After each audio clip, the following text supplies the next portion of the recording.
ये गुलिस्तान है जो ब्लॉक टन की हालत देखें आप लोग।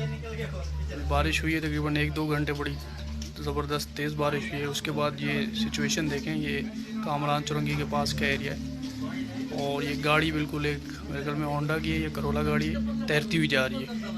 इसके अलावा भी एक पीछे गाड़ी कल्टस है, वो भी अपने भेजूंगा, फिर जो है ना इनको गुस्सा आएगा कि बहन की कहानी गुजरती ही दे रहा। अब लोग समझ रहे हैं स्पीड ब्रेकर की वजह से पानी आ रहा है। स्पीड ब्रेकर कहाँ पर है पानी का?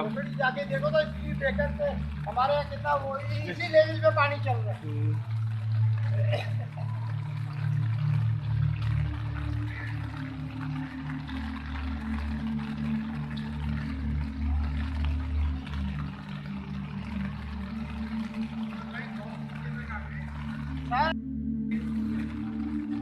आपको